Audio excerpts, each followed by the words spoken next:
আবু আব্দুল্লাহ আন্দলুসি শুকরের রাখাল হয়ে গেল। দীর্ঘ একটা বছর ইরাকের থেকে জুনায়েদ বাগদাদি শিবলির কাফেলা আবার রওনা হয়ে গেল।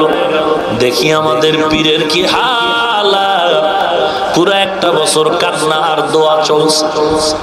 ওই এলাকায় এসে খবর নেয়, কয় আমরা কেউ চিনি না, আবু আব্দুল্লাহরে চিনি না। খুঁজতে খুঁজতে পাওয়া গেল, হ্যাঁ আবু আব্দুল্লাহ নামে এক ব্যক্তি, জঙ্গলার মধ্যে ক্যাপ মাথায় দেওয়া, খ্রিস্টানের পোশাক লাগানো, ওই শুকরের রাখাল হয়ে আছে। খুঁজতে খুঁজতে গিয়ে দেখে ঠিকই জঙ্গলের মধ্যে শত শত শুকর, আর এক পার্শ্বে দাঁড়ানো আবু আব্দুল্লাহ, ইরাকের বড় পীর, 40,000 মুরিদের পীর, 30,000 হাদিসের হাফেজ, একটা লাঠির উপরে দাঁড়ানো, লাঠি নিয়ে ভর করে দাঁড়ায় আছে। ওই খ্রিস্টানের পোশাক লাগানো জুনায়েদের কাফেলা গিয়া সালাম দিলেন, কোনো আওয়াজ নাই। শায়েখ কি হালাত, কোনো কথা নাই। হাত ধরে টানেন, চলেন। ইরাকের ময়দানে মানুষ কাঁদতেছে, খানকার ভেতরে খালি অবস্থান, চলেন। আল্লাহর বান্দা, কোনো আওয়াজ নাই। কিতাবের মধ্যে লাগে এদের কান্নার কারণে শুকরও কান্না শুরু করলো, গাছের পাতার পানি ঝরা শুরু হয়ে গেল। আবু আব্দুল্লাহর দিলটা ঠান্ডা হচ্ছে না। চূড়ান্ত পর্যায়ে এরা কান্নার পর এইবারও তারা বিমুখ হইয়া আবার বিদায় ইরাকের জমিনে রওনা হয়ে গেলেন। হাঁটতেছে জুনায়েদের কাফেলা, শিবলির কাফেলা, রাস্তা দিয়ে চলছে কান্নার হালাতে। ও আল্লাহ, আমাদের শায়েখের তুমি হেদায়েতের দরজায় ফিরাইয়া দাও। আয় আল্লাহ, দয়া করে তুমি ফিরাইয়া দাও রে মালিক। আমরা আজকে দিশেহারা হয়ে গেলাম। ওরে মুমিন, কসাসুল আউয়ালিন মাওয়াইজুল আখিরিন, অতীতের ওই ইতিহাস থেকে বর্তমান যুগে এগুলো বলে বলে বলে শুনে শুনে শিক্ষা নাও। তাদের কি দিলের তামান্না? আজকে তুমি হাফিজুর রহমানের বিরুদ্ধে সমালোচনা করলা, হাফিজের একটা ভুল পাইলা, ভুলটা তিলের মতো বানাইলা তাল। চরমনের একটা ভুল পাইলা, তিলের মতো বানাইলা তাল। তাবলিগের একটা ভুল পাইলা, বানাইলা তাল। ওরে বান্দা, তোমার মধ্যে যদি হৃদ্রতা থাকতো, তোমার মধ্যে যদি নবীর আদর্শ থাকতো, বলো তুমি যতবার সমালোচনা করলা, যতবার গালাগালি করলা, তোমার কয়বারের বিপরীত তুমি আল্লাহর কাছে হেদায়েতের দোয়া করছো, কত রাত্র তাহাজ্জুদ পড়ে কান্না করছো। আল্লাহ, চরমনার এমন একটা দল, পীরের দ্বারা আজকে দেখা যায় লক্ষ কোটি মানুষ দিনের লাইনে চলতেছে। তাবলীগের মাধ্যমে লক্ষ কোটি মানুষ দিনের লাইনে চলতেছে। দেওবন্দীদের কারণে আজকে লক্ষ কোটি মানুষ দিনের পথে চলতেছে। ও আল্লাহ, 2-4টা ভুল আছে, তুমি হেদায়েতের রাস্তায় ফিরায় দাও। আয় আল্লাহ, তুমি লাইনের মধ্যে এনে দাও। আমরা তো মুসলমান, এরা তো নবীর উম্মত, এরা তো কোরআনের কথাই কয়। আয় আল্লাহ, তুমি ফিরায় দাও, বেঈমানেরা যেন কোনো ভুল বলার সাহস না পায়। আয় আল্লাহ, তুমি মাফ করে দাও। কয়বার কান্না করেছো, কয়বার গিয়া গিয়া পাও ধইরা বুঝাইছো, একবারও কান্না করলা না, হেদায়েতের দোয়া করলা না, একবারও তার কাছে গিয়া বুঝাইলা না। পেছনে পেছনে সমালোচনা করা, এটা তো আবু জাহালের আদর্শ ছাড়া হতে পারে না।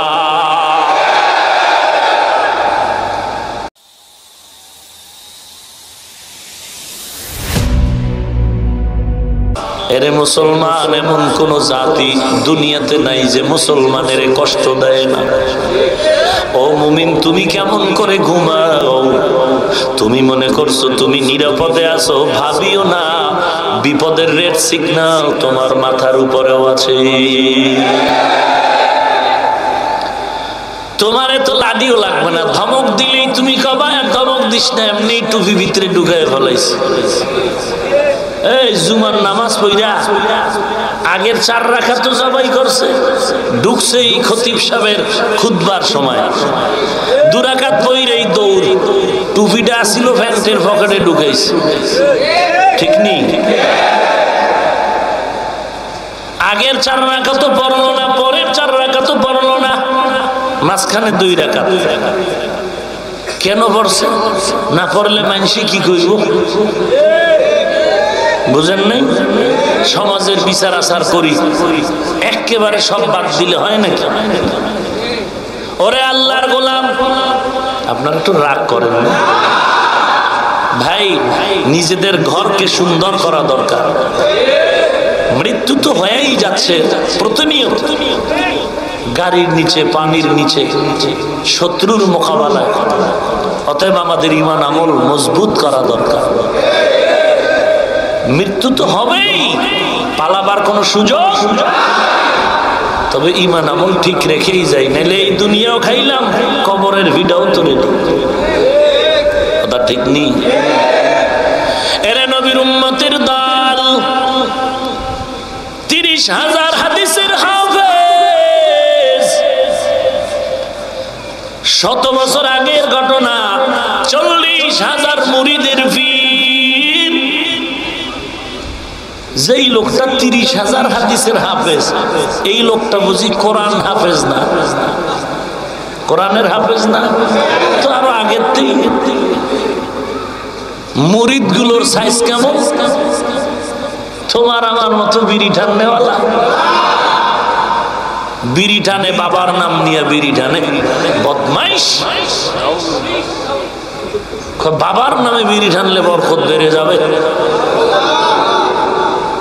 কপাল পোড়া। ভাইরা আমার, ওরে বাবার মুরিদেরা টানে, আর কেউ টানে না। কেউ নারায়ণগঞ্জের মানুষ, এই যে ওয়াজের পর মোনাজাত হইব, মোনাজাতটা দিয়েই রাস্তায় যায় বেরি। কত বড় নাম্বার, সারা কপাল পোড়া।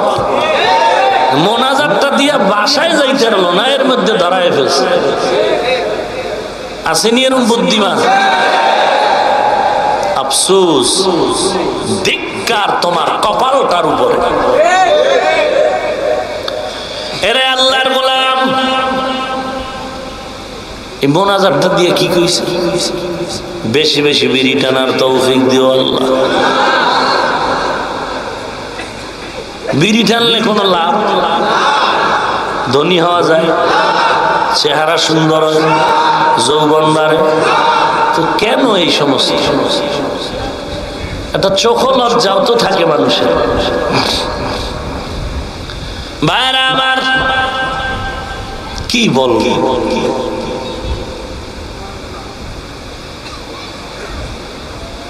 আল্লাহ আপনি হেদায়েত দান করুন। মুরিদের সাইজ শুনে, জুনায়েদ বাগদাদি তার মুরিদ। আপনার আমার মতো জুনায়েদ বাগদাদির নাম শুনেন নাই? এরা আবার জগৎ বিখ্যাত কুতুবুল আলম। এদের ইতিহাস পড়লে আবার আর এক দিক। শায়েখ শিবলি রহমাতুল্লাহ আলাইহি তার মুরিদ। সুবহানাল্লাহ। কোন যারা পীর মুরিদিরে খালি ঘুমেতে উঠার আগে পরে বাস দেয় যে পীর মুরিদি শিরক, পীর মুরিদি শিরক, ওরা মনে হয় শিরকের চাদরের মধ্যে থাকে, তো ওরা ডাইনে বামে যেদিকে তাকায় দেখে শিরক আর শিরক। আল্লাহ হেদায়েত দান করুন। ভাইরা আমার, শায়েখ শিবলি কত বড় বুজুর্গ, আউলিয়া। এক বচনে ওলি, বহু বচনে আউলিয়া। কোরআন হাদিসে বলে আল্লাহ ওয়ালার কথা নেই। কপাল যদি পুড়ে যায়, 13 বছর নবীর চেহারা দেখিও কালেমা পড়লো না, কে? আর কপালটা যদি খুলিয়া যায়, তরবারি নিয়েও কালেমা পড়লো, কে? কপালের ব্যাপার। তুমি আউযুবিল্লাহ পড়তে 13টা ভুল, তুমি কও ইমাম সাহেব মুশরিক হয়ে গেছে। কিছু তার সেরা বুদ্ধিমান এই জমিনে আছে, কিচ্ছু নাই ইসলামের লাইনে, কিছুই নাই, সালামটা দিতে পারে না। হে ইমামের ভুল ধরে, এটা কিয়ামতের আলামত, কিয়ামতের আলামত।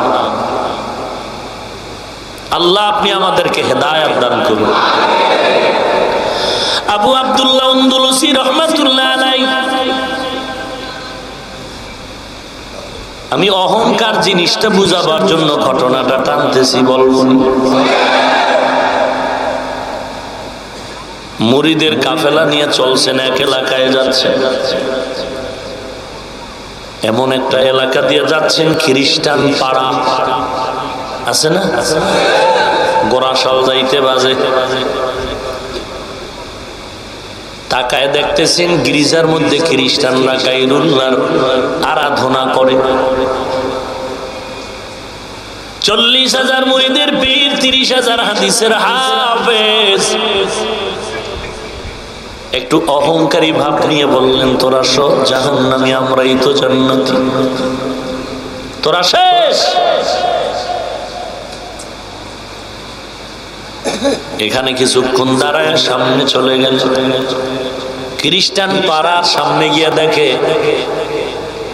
পানির কূপ থেকে সুন্দরী মেয়েরা পানি নিচ্ছে। 40,000 মুরিদের পীর আবু আব্দুল্লাহ নজর করলেন, এক নজর, নজর আর ফিরেন না। জুনায়েদ বাগদাদির পীর, শায়েখ শিবলির পীর, 30,000 হাদিসের হাফেজ। নজরটা যখন ফিরান না, শিবলি জুনায়েদ বাগদাদি বলে, শায়েখ কি ব্যাপার, চলেন আমাদের গন্তব্যে চলেন। আবু আব্দুল্লাহ এমন এক নজর দিলেন, ডানে বামে না তাকায় মেয়েদের দিয়ে তাকায় আর ইশারা করে বলে, তোমরা যাও, আমি যাব না। শিবলি রহমাতুল্লাহ আলাইহি বলেন, শায়েখ কি ব্যাপার? আবু আব্দুল্লাহ বলেন, ও মুরিদের দল চলে যাও, ওই সুন্দরী খ্রিস্টান মেয়েকে বিবাহ না করে আমি আর ফিরছি না। যাও, ওই মেয়েকে বিবাহ না করে আমি যাব না। সবাই পায়ে ধরে কান্না। কেমন পীর আর কেমন মুরিদ, আমরা তো ঢোলে বাড়ি দিতাম, পাইছি রে কি নাই? আল্লাহ হেদায়েত দান। বড় অকৃতজ্ঞ মানুষ আমরা, যেই শিক্ষক আমারে লেখাপড়া শিখাইয়া একটা দস্তকাত জানতাম না, দস্তকাত শিখাইলে আজ সেই শিক্ষকের বিরুদ্ধে আমি আন্দোলন করি। যে আমাকে চেয়ারে বসাবার সুযোগ করে দিলেন, আমি তাকে সম্মান করলাম না, এর থেকে আর নিমক হারামি কি হতে পারে?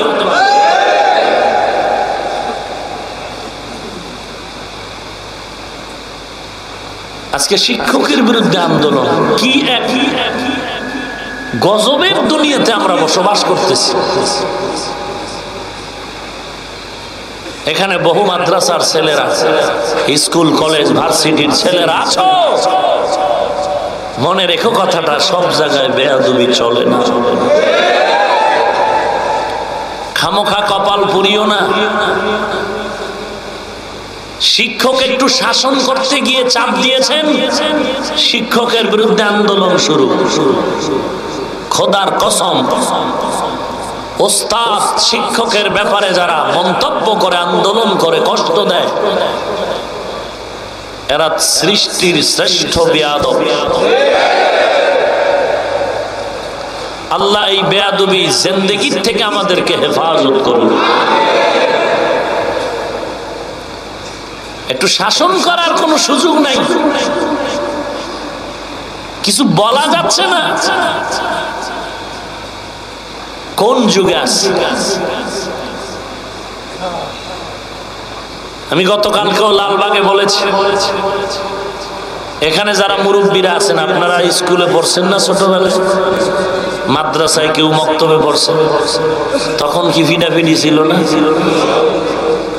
এখন যা আছে তার থেকে 1000 গুণ বেশি ছিল না? আপনারা বলেন, আমরা তো আপনাদের সন্তান।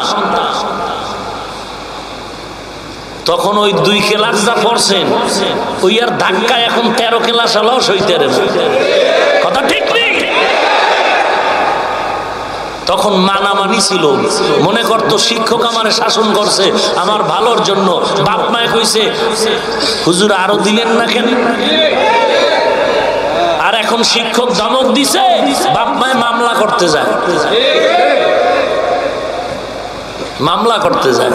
এই মিয়া, আমার টাকার অভাব আছে, আমার ছেলে টাকা দিয়ে খায়, আপনি এত বড় দুঃসাহস কেন, এমনটা ধমক দিলেন কেন আমার ছেলেকে? বাবায় সন্তানের উস্তাদের সাথে দুর্ব্যবহার করে চোখের পানি ফেলছে। হ্যাঁ, দুই একটা বর্তমান যুগে অপ্রীতিকর ঘটনা যেগুলো মানবতার ঘরে নাড়া দেয়। আমরা খবর পাই যে ছাত্রের উপরে অমানবিক অত্যাচার, এটা শাসন না, এটা শোষণ। শোষণকেই কোরআনের ভাষায় বলে জুলুম।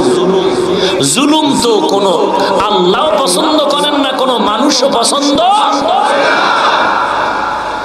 এই দুই একটা জুলুমের কারণে আজ টোটাল পরিবারের বদনাম। কথা ঠিক নেই? দেখেন স্কুলের ছেলেদেরকে মাথা নত করে পিঠের উপরে জুতা দিয়া পাও দিয়া প্যারেড করতেছে, প্যারেড। কি দেখেন নাই? ছেলেরা সারিবদ্ধ হয়ে মাথা নত করে পিঠ উঁচু করে রেখেছে, আর ভদ্রলোক জুতো পরে ছেলেদের পা পিঠের উপর দিয়ে হেঁটে হেঁটে ঘুরতেছে। এটা কি শাসন? এটা মানবতা? এটা আদব? জুলুম যে করবে তার উপরে আল্লাহ বেজার, মানুষও। পিশাব করলে বুঝি এটা মাফ, আমি হুজুর করলে মাফ। এত সোজা না রে ভাই। এ স্বামী, স্ত্রী কি তুমি শাসন করো বা শোষণ করা যাবে না, তবে সাবধান, চেহারায় আঘাত করা হারাম। এই শিক্ষক, ছাত্রের উপরে তুমি শাসন করো, শোষণ না, তবে চেহারার উপরে আঘাত করা হারাম। এরে নবীর উম্মতির দল, আল্লাহর নবী তো বলেছেন আদবের লাঠিটা টানায় রাখ। লাঠি দিয়া বেত দিয়া মারা লাগবে না, বেয়াদবের লাঠি দেখলেই সোজা হয়ে যাবে। আদবের লাঠি টানায় রাখো। কিন্তু সমস্যার তো কোনো শেষ নাই। কথা বলতে গেল বড় ভয় লাগে, কোন দিক দিয়ে কোন দিক কথা যায় আর কে কি মনে করে। তুমি শিক্ষক, তুমি শিক্ষকের চেয়ারে বসছো, ছাত্র তোমার ছাত্রের টেবিল, তোমার ওয়েট তুমি যদি বজায় না রাখো, তুমি যদি ছাত্রর সামনে পাশে বসায় আসো দুজনে চাটা নি, ফ্রি মাইন্ড, তাই তো তোমার কান ধরে টানবেই। মোবাইল নিয়ে ছাত্র শিক্ষক ওপেন, মোবাইল নিয়ে দুজন ফ্রি মাইন্ড করতেছে। এখানে তো আদব থাকবে না, এটা চিরচরিত কথা। এরে নবীর উম্মতের দল, ইসলামে শাসনের কথা আছে, শোষণের কথা নাই, জুলুমের কথা নাই। অতএব যারা শাসনের নামে জুলুম করবে, এটা চাই স্কুলে হোক আর মাদ্রাসায় হোক, আমরা কখনো এটা মেনে নিতে পারি না, সমর্থন করতে পারি না। আল্লাহ বুঝার তৌফিক দান করুন। এই জন্য যে আদবের লাঠি থাকবে না এমনটা না, কারণ আদবের লাঠি দেখলেই তো ভয় পায়।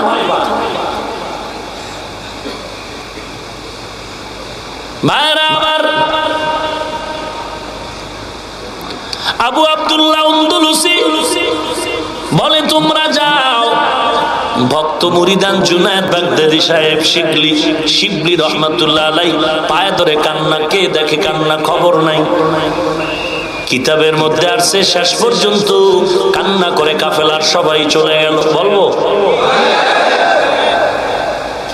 সবাই যখন চলে যায়, আল্লাহর ওলি 30,000 হাদিসের হাফেজ হেঁটে হেঁটে চলে গেলেন খ্রিস্টান মেয়ের বাড়ি। খ্রিস্টান বাড়ি যাওয়ার পরে সবাই চিনে ফেলল ইরাকের বড় হুজুর, আবু আব্দুল্লাহ আমার বাড়ির দরজায় কেন? বলে ও খ্রিস্টান ভাই, তোমার ওই সুন্দরী মেয়েটারে বিবাহ করতে চাই। খ্রিস্টান লোকটা বলে যদি আমার মেয়েকে বিবাহ করতে চাও, এক নম্বরের শর্ত হলো মদিনার পোশাক ফালায় দাও। আমাদের খ্রিস্টানদের পোশাক শরীরের মধ্যে পরে নাও। আবু আব্দুল্লাহ রাজি হয়ে গেল, মদিনার পোশাক আমি ফালায় দিব, তারপর মেয়ে বিবাহ করব। এরে নবীর উম্মতের দল, খ্রিস্টান লোকটা বলে একটা বললা, আমারও একটা আছে। বলে কি বলো? বলে দীর্ঘ একটা বছর জঙ্গলের মধ্যে গিয়া জঙ্গলায় আমার শত শত শূকর আছে, এই শূকরের রাখাল হিসাবে কাজ করতে হবে, পারবা কিনা? আবু আব্দুল্লাহ বলে আমি রেডি হয়ে গেলাম। জুনায়েদ বাগদাদির কাফেলা তো চলে গেছে ইরাকে, আর নাই। এবার মদিনার পোশাক ফালাইয়া খ্রিস্টানদের পোশাক পরে শূকরের রাখাল হয়ে গেল আবু আব্দুল্লাহ। ও আল্লাহর বান্দা, অহংকার বড় খারাপ। আমি এখানে চেয়ারে বসে আছি, মনে করতেছেন আমার টুপি আছে, দাঁড়িয়ে আছে, লম্বা জামা সব ঠিক আছে, আমি এখন কামিয়ে। আল্লাহর কসম, আমরা বাংলাদেশি যত বড় বড় বুজুর্গ এখন আছে সব যদি এক জায়গার আমল এক পালায় দিই, জুনায়েদ বাগদাদি, শাইখ শিবলি, বরফিন আব্দুল কাদের জিলানী, খাজা মাইনুদ্দিন চিশতি, এদের সমান হবে না রে বাবা। এরা কত বড় বুজুর্গ, সাহাবায়ে কেরাম কত বড় বুজুর্গ, যাদের আমলের মধ্যে রিয়া ছিল না, হাসাদ ছিল না, তাকওয়ার মানদণ্ডে তারা আমল করেছে।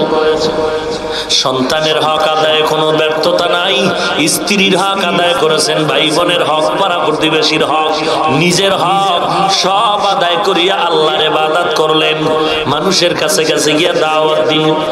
এত ভালো পিওর আমল করার পরেও খবর নেও মরণ পর্যন্ত কান্না কান্না কান্না। এত পিওর আমল করিয়াও তাদের কান্নায় সারা রাত চলে গেল। আর তোমার আমার নামাজ, আমি নিজে নামাজ পড়েই বলি নামাজটা তো ঠিক মতো হলো না। নামাজের মধ্যে যেইভাবে নরম আওয়াজে, যেইভাবে ধীর স্থির ভাবে কেরাত পড়া দরকার ছিল, পড়ি নাই। নামাজে দাঁড়াইয়া সংসারের টেনশন, নামাজে দাঁড়াইয়া দোকানের টেনশন, আমি নিজে নিজে রেজাল্ট বের করে ফেললাম, নামাজটা নামাজের মতো পড়তে পারিনি। তাহলে নিজের রাডারে ধরা পড়ে গেল নামাজ আমার ভেজাল, আমার নিজের বিবেকের আদালতে ধরা পড়ে গেল। আমি রোজা রাখলাম, এখনো কামিয়াবির রোজা হয় নাই, রোজার মধ্যে ভেজাল, দানের মধ্যে ভেজাল। নিজে নিজেই কই, জানি হাদিস আছে, দান করো আল্লাহর মহব্বত নিয়া।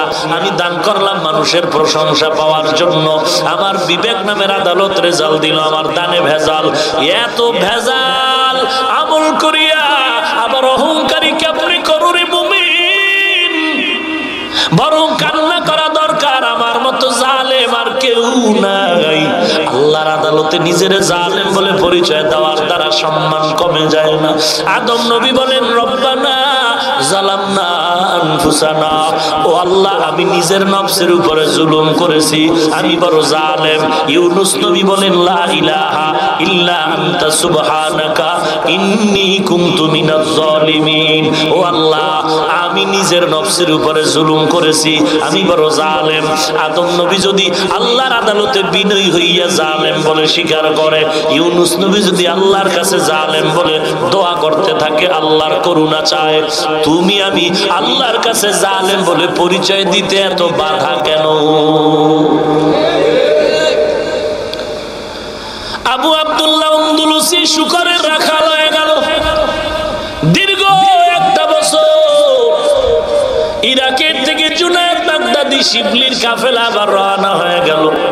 দেখি আমাদের পীরের কি হালাত, পুরো একটা বছর কান্না আর দোয়া চলছে। ওই এলাকায় এসে খবর নেয়, কয় আমরা কেউ চিনি না, আবু আব্দুল্লাহ রে চিনি না। খুঁজতে খুঁজতে পাওয়া গেল, হ্যাঁ আবু আব্দুল্লাহ নামে এক ব্যক্তি, জঙ্গলার মধ্যে ক্যাপ মাথায় দেওয়া, খ্রিস্টানের পোশাক লাগানো, ওই শুকরের রাখাল হয়ে আছে। খুঁজতে খুঁজতে গিয়ে দেখে ঠিকই জঙ্গলের মধ্যে শত শত শুকর, আর এক পার্শ্বে দাঁড়ানো আবু আব্দুল্লাহ, ইরাকের বড় পীর, 40,000 মুরিদের পীর, 30,000 হাদিসের হাফেজ, একটা লাঠির উপরে দাঁড়ানো, লাঠি নিয়ে ভর করে দাঁড়ায় আছে। ওই খ্রিস্টানের পোশাক লাগানো জুনায়েদের কাফেলা গিয়া সালাম দিলেন, কোনো আওয়াজ নাই। শায়েখ কি হালাত, কোনো কথা নাই। হাত ধরে টানেন, চলেন। ইরাকের ময়দানে মানুষ কাঁদতেছে, খানকার ভেতরে খালি অবস্থান, চলেন। আল্লাহর বান্দা, কোনো আওয়াজ নাই। কিতাবের মধ্যে লাগে এদের কান্নার কারণে শুকরও কান্না শুরু করলো, গাছের পাতার পানি ঝরা শুরু হয়ে গেল। আবু আব্দুল্লাহর দিলটা ঠান্ডা হচ্ছে না। চূড়ান্ত পর্যায়ে কান্নার পর এইবারও তারা বিমুখ হইয়া আবার বিদায় ইরাকের জমিনে রওনা হয়ে গেলেন। হাঁটতেছে জুনায়েদের কাফেলা, শিবলির কাফেলা, রাস্তা দিয়ে চলছে কান্নার হালাতে। ও আল্লাহ, আমাদের শায়েখের তুমি হেদায়েতের দরজায় ফিরাইয়া দাও। আয় আল্লাহ, দয়া করে তুমি ফিরাইয়া দাও রে মালিক। আমরা আজকে দিশেহারা হয়ে গেলাম। ওরে মুমিন, কসাসুল আউয়ালিন মাওয়াইজুল আখিরিন, অতীতের ওই ইতিহাস থেকে বর্তমান যুগে এগুলো বলে বলে বলে শুনে শুনে শিক্ষা নাও। তাদের কি দিলের তামান্না। আজকে তুমি হাফিজুর রহমানের বিরুদ্ধে সমালোচনা করলা, হাফিজের একটা ভুল পাইলা, ভুলটা তিলের মতো বানাইলা তাল। চরমনের একটা ভুল পাইলা, তিলের মতো বানাইলা তাল। তাবলিগের একটা ভুল পাইলা, বানাইলা তাল। ওরে বান্দা, তোমার মধ্যে যদি হৃদ্রতা থাকতো, তোমার মধ্যে যদি নবীর আদর্শ থাকতো, বলো তুমি যতবার সমালোচনা করলা, যতবার গালাগালি করলা, তোমার কয়বারের বিপরীত তুমি আল্লাহর কাছে হেদায়েতের দোয়া করছো, কত রাত্র তাহাজ্জুদ পড়ে কান্না করছো। আল্লাহ, চরমনার এমন একটা দল, পীরের দ্বারা আজকে দেখা যায় লক্ষ কোটি মানুষ দিনের লাইনে চলতেছে, তাবলীগের মাধ্যমে লক্ষ কোটি মানুষ দিনের লাইনে চলতেছে, দেওবন্দীদের কারণে আজকে লক্ষ কোটি মানুষ দিনের পথে চলতেছে। ও আল্লাহ, 2-4টা ভুল আছে, তুমি হেদায়েতের রাস্তায় ফিরায় দাও। আয় আল্লাহ, তুমি লাইনের মধ্যে এনে দাও। আমরা তো মুসলমান, এরা তো নবীর উম্মত, এরা তো কোরআনের কথাই কয়। আয় আল্লাহ, তুমি ফিরায় দাও, বেঈমানেরা যেন কোনো ভুল বলার সাহস না পায়। আয় আল্লাহ, তুমি মাফ করে দাও।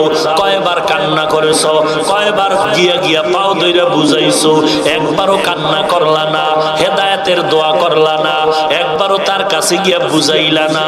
পেছনে পেছনে সমালোচনা করা, এটা তো আবু জাহালের আদর্শ ছাড়া হতে পারে না। তুই কিসের মুসলমান বেটা? তোর ভেতরে রাসূলের আদর্শ কই? রাসূলের আদর্শ থাকলে তো রাত্রে কান্না করে দোয়া করতাম। কয়বার দোয়া করছো বলো? কয়বার? তোমার আমার জন্য দোয়া করবা কসু, তোমার নিজের জন্য করার টাইম পাও না। কারণ ঘুমের আগে পরে অল টাইম বাস কেমনি দিবাই ফিকির, অল টাইম তোমার ফিকির। একটা হাদিস লইছো, দেখুনি হাদিস দ্বারা একটু তাবলীগা লাগো বাস দেওয়া যায়নি। একটা ইতিহাস লইছো, উদ্দেশ্য নিয়ে লইছো, ইতিহাসের ফাঁকে কোনো পয়েন্ট আসেনি, যেই পয়েন্টে তাবলীগা লাগো বিরুদ্ধে বলবো, চরমনাইর একটু গালি দিব। তোমার উদ্দেশ্যের কারণে না আমাদের জন্য দোয়া, না তোমার ফ্যামিলির জন্য দোয়া। তোমার কপাল টোটালটাই পুড়ে যাচ্ছে, খবর নেই। জুনায়েদের কাফেলা কান্না করে আর ইরাকে এবারও শেষবারের মতো চলে যায় আর কান্না করে, মালিক, ইরাকের জমিনে কিভাবে মুখ দেখায় আমরা? আমার মতো জুনায়েদের পীর আবু আব্দুল্লাহ, 30,000 হাদিসের হাফেজ, সহ্য করা যায় না। ইরাকের মানুষ আমাদের সিসি করবে রে মালিক, ভুল করেছে, তুমি দয়া করে রহমতের দরজা দিয়ে তাকাও।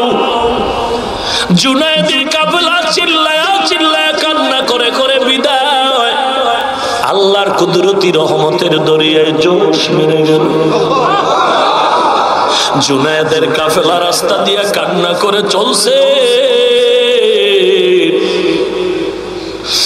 এরপরে হঠাৎ করে তাকায় দেখে বহু দূর। আমরা সামনে যাচ্ছি, হঠাৎ দেখি সামনে একটা রাস্তার পাশে পানির কূপ দেখা যায়। ওই পানির কূপ থেকে আবু আব্দুল্লাহ গোসল করে উঠে কালেমা শাহাদাত পড়তেছে। আর আমাদের দিকে আসতেছে আর বলে, জুনায়েদ আমাকে একটি কাপড় দাও। আমরা শুকর আদায় করে দৌড়াইয়া গেলাম, কাপড় দিয়ে আবৃত করে মাথার তাজ বানায় আমরা চললাম ইরাকের খানেকায়। ইরাকের খানেকায় যখন চলে গেল, আল্লাহর ওলি ওখানে যাওয়ার পর সব মানুষের ভুল ভেঙ্গে আবার শুধরে আসতে শুরু করল। আবু আব্দুল্লাহ আমাদের পীর আগের মতো আবার খেদমত করা শুরু করলেন। দিনের কাজ শুরু হয়ে গেল। শিবলি বলেন, আমরা জিজ্ঞাসা করেছিলাম হযরত, বুঝতেই তো পারলাম না এত বিশাল অ্যাক্সিডেন্ট কেন হলো, কারণটা কি বলে। আবু আব্দুল্লাহ চোখের পানি ছেড়ে বলেন, রে জুনায়েদ, যখন আমরা চলে গিয়ে খ্রিস্টানের গির্জার মধ্যে তাকাইলাম, ওদেরকে যখন গায়রুল্লাহর পূজা করতে দেখে অহংকারী ভাব নিয়ে যখন বললাম আমরাই জান্নাতি ওরা জাহান্নামী, একদিকে হিংসা অপরদিকে অহংকার। ও জুনায়েদ, আমি তখন তাকায়া দেখলাম আমার কলবের ভেতর থেকে একটা নূরের আলো বের হয়ে গেল। এরপরে আমার কি হালাত হয়েছে জানি না। তুমি 30,000 হাদিস কেন, আমি আবু আব্দুল্লাহর কোন হাদিসের কথাই মনে পড়ে না, কোরআনের কথাও আমার মনে নেই। আল্লাহর কুদরত। এদিক দিয়া যে খ্রিস্টানের মেয়েটা, এটা তোর বিয়া করা হলো না, বলবো আল্লাহ পাকের কুদরত। এই খ্রিস্টানের মেয়েটা ঘুমের ঘরে স্বপ্ন দেখলেন আবু আব্দুল্লাহর। ঘুমের ঘরে দেখে আবু আব্দুল্লাহর সুদর্শন চেহারা। এটা আল্লাহ অনেককে নেয়ামত হিসেবে দান করেন, তবে সুন্দর চেহারাই যে ভালো মানুষের দলিল এটা মিথ্যা কথা। বহু সুন্দর আলী আছে, ভেতরে ইমানের সৌন্দর্য না। এরে নবীর উম্মতের দল, মেয়েটা একদিন দুদিন না কয়েকদিন স্বপ্ন দেখে দেখে দিলের থেকে পাগল হয়ে গেল। যেমনটা ইউসুফ নবীরে ঘুমের ঘরে স্বপ্ন দেখে জুলাইখা পাগল হয়েছিল। স্বপ্নে দেখছে, আর আগে জীবনও কল্পনাও করে নাই। জুলাইখা স্বপ্নে দেখে দেখে ইউসুফ নামের যুবকের জন্য পাগল।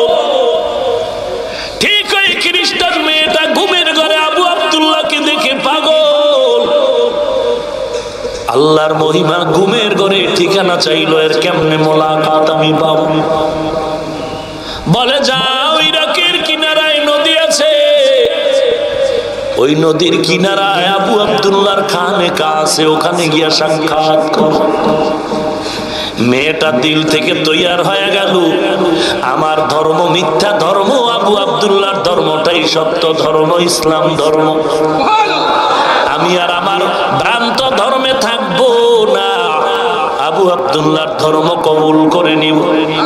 দিলের মধ্যে তৈয়ার হয়ে গেল। এবার আল্লাহ তাআলা রাস্তা খুলে দিলেন। ওরে নবীর উম্মতের দল, হেদায়েতের রাস্তায় চলার জন্য দুইটা আলোর দরকার, একটা আলো না হলে হবে না। ঠিক দুনিয়ার লাইনে চলতে যেমন দুই আলো ছাড়া চলা যায় না, একটা হলো দুনিয়ার সূর্যের আলো বা বাতির আলো, আর একটা আল্লাহর দেওয়া চোখের আলো। সূর্যের আলো বাতির আলো আছে, চোখের আলো নাই, পথ চলা অন্ধকার। চোখের আলো আছে, বাতি নাই, সূর্য নাই, পথ চলা অন্ধকার। দুই আলো ছাড়া চলা যাবে? ঠিক আল্লাহর হেদায়েতের রাস্তা দিয়ে জান্নাতে যদি যেতে চাও, দুইটা আলো তোমার লাগবে, না হয় চলা যাবে না। আল্লাহ বলেন নূরুন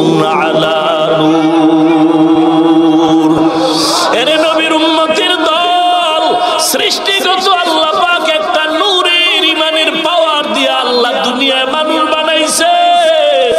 যেই আল্লাহকে পরিচয় পেতে পারো, ইসলামটা সঠিক এটা বুঝতে পারো। ক্বালান নবিয়্যু সাল্লাল্লাহু আলাইহি ওয়া আলিহি ওয়াসাল্লাম, মা মিন মাউলুদিন ইল্লা ইউলাদু আলাল ফিতরা ফাআবাওয়াহু ইউহাউবিদানিহি আও ইউনাসসিরানি আও ইউমাজ্জিসানি। আল্লাহর নবী বলেন, সব সন্তান ফিতরাতে ঈমানের উপরে দুনিয়াতে আগমন করে। একটা আলো আছে আল্লাহকে চিনার, আর একটা আলো লাগবে আল্লাহওয়ালার সোহবতে, কোরআনের আলো। এই আলোটা যখন অ্যাডজাস্ট হয়ে যাবে, তখন জান্নাতের পথ চলা বান্দার জন্য সহজ। মেয়েটা স্বপ্ন দেখে এবার একা একা সিদ্ধান্ত নিল, ও ইরাকের জমিনে চলে যাব। চলে গেলেন, সংক্ষেপে বলছি, চলে যাওয়ার পরে খানেকায় খবর পাঠালেন, ও আবু আব্দুল্লাহ, একটা মেয়ে আপনার সাথে সাক্ষাৎ করবে। সাক্ষাতের সময় মতো হাজির হয়ে গেল। জুনায়েদ বাগদাদি শিবলি বলেন, মেয়েটার পরিচয় নিয়ে জানলাম ওই খ্রিস্টান পাড়ার মেয়ে, কালেমা পড়ার নিয়ত করেছেন। আবু আব্দুল্লাহ তাকে পর্দার আড়াল থেকে কালেমা পড়াইয়া আলাদা একটা ইবাদত খানার ঘর বানায় দিলেন, ওখানে ইবাদত করুন। কিছুদিনের মধ্যে মেয়েটা অসুস্থ হয়ে গেল। অসুস্থ হয় এক পর্যায়ে মেয়েটা দুনিয়া থেকে বিদায় নিয়ে নিল। এর কিছুদিন পরে আবু আব্দুল্লাহ অসুস্থ হয়ে গেলেন, ইন্তেকাল হয়ে গেল। শায়েখ শিবলি বলেন, ঘুমের ঘরে স্বপ্ন দেখলাম আমাদের শায়েখ 30,000 হাদিসের হাফেজ, 40,000 মুরিদের পীর আবু আব্দুল্লাহ সহ ওই খ্রিস্টান নব মুসলিম জান্নাতের ময়দানে দুজন একত্রে বিচরণ করতেছে। এরে নবীর উম্মতের দল, এই দুনিয়ায় যদিও বিবাহ হয় নাই, পরকাল জীবনে আল্লাহ পাক ব্যবস্থা করে দিবেন। দুজন ঈমানদার হয়ে গেল। এরে নবীর উম্মতের দল, সামান্য একটু অহংকার, জীবনের ধাক্কা চলে আসলো। এরে নবীর উম্মত, আল্লাহর নিয়ামতের শুকর আদায় করো। আজকে যারা নবীর উম্মত হয়েছো, আল্লাহর দরবারে শুকর আদায় করো। যারা আজকে ভালো মা বাপ পেয়েছো, সন্তান শুকর আদায় করো। যেই মা বাবায় আদর্শবান সন্তানের বাবা হয়েছে, আল্লাহর দরবারে সন্তান নিয়ামত শুকর আদায় করেন। এরে সন্তানের বাবা আল্লাহর দরবারে শুকর আদায় করেন। আদর্শ সন্তানের মা বাবা হওয়া বড় ভাগ্যের ব্যাপার। এমন একটা সন্তানের মা বাবা হয়ে যদি কবরে যাও, দুনিয়াতেও তোমার কামিয়াবির সুনাম, পরকালেও তোমার জান্নাতের ময়দান। এরে নবীর উম্মতের দল, যারা আজকে ভালো স্ত্রী ঘরে নিয়েছো, আল্লাহর কাছে শুকর আদায় করো, তোমার ঘরটা বেহেশতের বাগান। আবার যেই মা বোনেরা, যেই মা আজকে ভালো একজন আদর্শবান স্বামী পেয়েছো, নামাজ পড়তে উদ্বুদ্ধ করে, ফজরের সময় ডাক দেয়, ও বিবি নামাজটা আদায় করে নাও, কোরআন তেলাওয়াত করো, আমার খানা লাগবে না, নামাজ আদায় করো, সন্তানগুলো দেখাশোনা করো। আল্লাহর কাছে মা শুকর আদায় করো, তোমার ঘরটা নেয়ামত দ্বারা ভরপুর হয়ে গেছে। অশুকরিয়া করিও না রে মা, ভালো নেয়ামত, ভালো নেয়ামত। নেককার স্বামী স্ত্রীর জন্য নেয়ামত, নেককারিনী স্ত্রী স্বামীর জন্য নেয়ামত, সন্তানের জন্য নেককার বাবা নেয়ামত, বাবা মায়ের জন্য নেককার সন্তান হলো বড় নেয়ামত। এরে নবীর উম্মতের দল, এই ওয়াজ মাহফিল এলাকার জন্য বড় নেয়ামত, মসজিদ এলাকার জন্য নেয়ামত, কোরআনের আলোচনার মজলিস মুমিনের জন্য নেয়ামত। অতএব এই নিয়ামত তো পেয়ে গেলাম, এখন শুকর আদায় করে হক আদায় করতে পারলাম কিনা নিজের হিসাব মিলাও। আল্লাহর কাছে দোয়া করো, তওবা করো।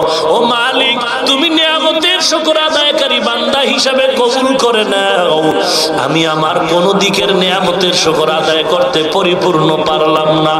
না নেককার সন্তানের বাবা হতে পারলাম, নেককার স্ত্রীর স্বামী হতে পারলাম, নেককার সমাজের প্রতিনিধি হতে পারলাম, কারণ আমিও নিজেও উল্টা পাল্টা চলি। আমার সমাজ আমার দ্বারা উল্টা পাল্টা পথে চলতেছে। তওবা করে নাও। আল্লাহ বলেন, তওবার দরজা খুলে তোমাকে ডাকতেছি। ওরে নবীর উম্মতের দল, নেয়ামতের শুকর আদায় করো। ভুল তো করিয়েই ফেলেছি, জীবনটা এখন ভুলের পর্দায় আটকানো। আল্লাহ কয়, এখন তওবা করবি, আমি জীবনের সব গুনাহগুলো মাফ করে দিব। এরে যুবক ভাই, তওবা করে নাও। অবৃদ্ধ বাবাজি তওবা করে নাও, স্ত্রী নামাজ পড়ে না নামাজি বানাও, কোরআন পড়তে জানে না কোরআন শিখাও, ছেলে মেয়ে কোরআন পড়তে পারে না কোরআন শিখাও, নিজের জীবনটারে ধন্য করে নাও, সুদের কারবার ছেড়ে দাও, গুনাহের যত লাইন আছে থেকে বেছে বেছে ভালো লাইনে চলো, আল্লাহ তাআলা রাস্তা খুলে দিবেন। কারণ যদি তুমি গুনাহের লাইনে চলো, দুনিয়াও শেষ পরকালও শেষ। এই জমিনে তোমার মতো লাইনের মানুষটা অন্য কাজে আছে, দেখো কোনো গুনার কাজে নাই। তোমার মতো যুবক ব্যবসা করে হালাল ভাবে, তোমার মতো যুবক নামাজ পড়ে স্কুলে পড়ে, তোমার মতো যুবক চাকরি করে নামাজ পড়ে, অভাব নাই। তুমি কেন পারতেছো না? আল্লাহ বেজার হয়ে গেল, আল্লাহর দরবারে কান্না করে তওবা করো। ও দয়ার মালিক, আমার মতো গুনাহগার কেউ নাই, তুমি আমাকে মাফ করে দাও, তোমার নিয়ামতের যথাযথ শুকর আদায় করার তৌফিক দাও, আমার সন্তানের হক তোমার রাজি খুশি অনুযায়ী আদায় করার তৌফিক দাও, আমার স্ত্রীর হক তোমার রাজি খুশি অনুযায়ী আদায় করার তৌফিক দাও। জীবনে গুনার কাছে যাব না, জীবনে আর অপরাধ করব না, যা করেছি তওবা করে নিলাম, নামাজ আর ছাড়ব না, বেপরদায় চলব না, জবান দিয়ে কারো গীবত করব না, কাউকে গালি দিব না, কারো হক নষ্ট করব না, হাত দিয়া কারো উপরে জুলুম করব না। তওবা করার যদি নিয়ত হয়, খাঁটি অন্তরে মুনাফিকি নয়, আল্লাহর মহব্বতে তওবার নিয়তে দুটো হাত উঁচু করে দেখায় দাও। আয় আল্লাহ সবার হাত কবুল করে নেন, আয় আল্লাহ ঈমান আমল মজবুত করে দেন, তওবা কবুল করে নেন, তওবার উপরে মজবুত হয়ে চলার তৌফিক দান করেন। আয় আল্লাহ নবীজির আদর্শে আদর্শবান হওয়ার তৌফিক দান করেন। আয় আল্লাহ গুনাহের প্রতি ঘৃণা জমায়ে দেন, বলেন আমিন। আলহামদুলিল্লাহি রাব্বিল আলামিন, ওয়াসসালাতু ওয়াসসালামু আলা সাইয়্যিদিল আমবিয়া ওয়াল মুরসালিন ওয়া আলা আলিহি ওয়া আসহাবিহি আজমাইন। ইয়া আরহামার রাহিমিন, ইয়া আরহামার রাহিমিন, ইয়া আরহামার রাহিমিন। রব্বিরহামহুমা কামা রব্বায়ানি সগীরা। ও দয়ার মালিক, জাহান্নামের আযাব সহ্য করতে পারবো না রে আল্লাহ, গুনাহ তো করিয়াই ফেললাম, শয়তানের ধোকায় পড়ে গুনাহ করেছি, নফসের ধোকায় পড়ে গুনাহ করেছি। আয় আল্লাহ তোমার পবিত্র কোরআনের মজলিসে আসলাম, তওবা করেছি আর গুনাহ করব না রে আল্লাহ। আয় আল্লাহ দয়া করে আমাদেরকে মাফ করে দেন। আয় আল্লাহ হাজারো অন্যায় করে যদি সন্তান মা বাবার কাছে চোখের পানি ছেড়ে দেয়, মা বাবার দয়া না হয়ে পারে না। ওস্তাদের সামনে ছাত্র যদি চোখের পানি ছেড়ে ভুল স্বীকার করে ক্ষমা চায়, ওস্তাদের দয়া না হয়ে পারে না। ও আল্লাহ, ওই ওস্তাদের থেকে মা বাবার থেকে তো তোমার দয়া কোটি কোটি কোটি গুণে বেশি। আমরা গুনাহ করিয়া ভুল করেছি, স্বীকার করেছি আমরা জাহান্নামের আসামি, জালেম। গুনার কারণে আমার হাত না পাক, আমার জিহ্বা না পাক, গুনার কারণে আমার অন্তর না পাক, আমার পাও না পাক। আমার আমল নামার দিয়ে তাকায় দেখি আমার মতো জাহান্নামের আসামি আর কেউ নাই। আল্লাহ সহ্য করতে পারবো না, মেহেরবানি করে সবার জীবনের সব গুনাহগুলো মাফ করে দেন। আয় আল্লাহ, আপনি যদি বেজার হইয়া ফিরাইয়া দেন, আমাদের গুনাহ যদি ক্ষমা না করেন, গুনার কারণে যদি রাগ করিয়া তাড়াইয়া দেন, ও আল্লাহ কেন আপনি গফফার নামটা রাখলেন, রহমান নামটা কেন রাখলেন? আয় আল্লাহ গফফার সত্তার নামের ওসিলায় মেহেরবানি করে সবার জীবনের সব গুনাহগুলো মাফ করে দেন, মাহফিল কবুল করে নেন। মাইক প্যান্ডেল যারা দিয়েছে ভাই আল্লাহ, মাঠের ব্যবস্থা করেছে, সহযোগিতা করেছে, সবাইকে আপনি কবুল করে নেন। আলোচনার ভুল ত্রুটি ক্ষমা করে দেন। সওয়াবটুকু নবীজির রওজায় পৌঁছায় দেন। আদম নবী থেকে আজ পর্যন্ত যারা কবরে সবার উপরে পৌঁছায় দেন। আয় আল্লাহ তাআলা মেহেরবানি করে আমাদের সবাইকে জীবনের গুনাহ মাফ করে কবুল করে নেন। ঘরে ঘরে শান্তি দান করেন। মা বোনদের আবেদা বানায় দেন। ছেলে সন্তানগুলো নেককার বানায় দেন। প্রত্যেকটা মা বাবাকে নেককার সন্তানের মা বাবা বানায় দেন। আয় আল্লাহ সবার দিলের নেক আশা পূরণ করে দেন। সুন্নতের আমলের আগ্রহ বাড়ায় দেন। গুনাহের প্রতি ঘৃণা জমায় দেন। আয় আল্লাহ নবীজির রওজা জিয়ারতের তৌফিক দান করেন আল্লাহ। আয় আল্লাহ আমরা যারা গিয়েছি বারবার যাওয়ার তৌফিক দান করেন। ঘুমের ঘরেও যদি হয় নবীজির সাথে মোলাকাত করায় দেন আল্লাহ। আয় আল্লাহ সুন্নতের আমলের আগ্রহ বাড়ায় দেন। আয় আল্লাহ গুনাহমুক্ত জীবন দান করেন আল্লাহ। আয় আল্লাহ বরকতের শাবান মাস, মেহেরবানি করে গুনাহমুক্ত জীবন দান করেন আল্লাহ। আমাদের তওবা কবুল করে নেন। আয় আল্লাহ যারা হাত তুলেছে অনেকের মা নাই, বাবা নাই, অন্ধকার কবর থেকে দোয়া চায়। মেহেরবানি করে সবার কবর জান্নাতের বাগান বানায় দেন। যারা বেঁচে আছেন হায়াত বাড়ায় দেন। অসুস্থ রোগীদের সুস্থ বানায় দেন। কাউন্সিলর সাহেব দোয়া চেয়েছেন অসুস্থ সুস্থ বানায় দেন। আয় আল্লাহ তার মা অসুস্থ, দোয়া চেয়েছেন সুস্থ করে দেন। আরো যারা অসুস্থ রোগী হসপিটালে পড়ে আছে সুস্থ বানায় দেন। ঘরের বিছানায় যারা আছে সুস্থ বানায় দেন। আয় আল্লাহ সমস্ত ডাক্তার কর্মচারীকে সেবার নিয়তে মহব্বতের নজরে খেদমতের জন্য কবুল করে নেন। সারা দুনিয়ায় শান্তি দান করেন। বাংলাদেশ শান্তির দেশ বানায় দেন। ইসলাম ও দেশ রক্ষায় যারা জীবন দিল মাফ করে দেন। এখনো যারা চেষ্টা করে কবুল করে নেন। আমাদের দিল থেকে রিয়া হাসাদ কিবির দূর করে ইখলাস দান করেন আল্লাহ। আয় আল্লাহ কোরআন ও হাদিসের ইলমের নূর দিয়ে সিনাটা ভরপুর করে দেন। বেশি বেশি নেক আমলের তৌফিক দান করেন। আয় আল্লাহ নবীজির ওসিলায় মোনাজাত কবুল করে নেন। আয় আল্লাহ দিলের নেক আশা পূরণ করে দেন। জান মাল ইমান আমল সন্তান স্ত্রী মা বাবা ঘর বাড়ি মাদ্রাসা মসজিদ গুলো কুদরতের হাতে আমানত। মেহেরবানি করে হেফাজত করেন আল্লাহ। আয় আল্লাহ সকলের দিলের নেক আশা পূরণ করে দেন। আয় আল্লাহ দ্বীনের খেদমতের জন্য কবুল করে নেন। জালেম মুনাফিক দুশমন থেকে হেফাজত করেন। ইসলামের ব্যানার নিয়ে যারা ধোঁকা দেয় তাদের হেদায়াত দান করেন। বাতিলের মোকাবেলায় বিজয়ী করে দেন আল্লাহ। সারা দুনিয়ায় মুসলমানের উপরে রহমত নাজিল করেন আল্লাহ। আয় আল্লাহ সবার দিলের নেক আশা পূরণ করে দেন। নবীজির ওসিলায় মোনাজাত কবুল করে নেন। আয় আল্লাহ মাদ্রাসার খেদমত করি কবুল করে নেন। আয় আল্লাহ মাদ্রাসা ঘরের কাজ চলতেছে, গাইবি খাজানার থেকে সব কামিয়াবির ব্যবস্থা করে দেন। আয় আল্লাহ কুদরতি জিম্মায় দ্রুত কামিয়াবির ব্যবস্থা করে দেন। বহু অর্থের প্রয়োজন গাইবি